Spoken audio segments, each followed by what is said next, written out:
જય શ્રી રામ। આજે તારીખ 13/1/2025 બરાબર।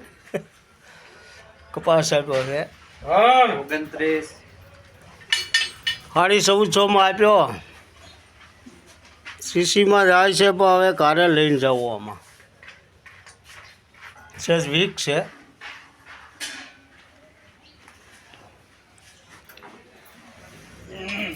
કપાસમાં પણ બહુ છે નહીં જમાવટ।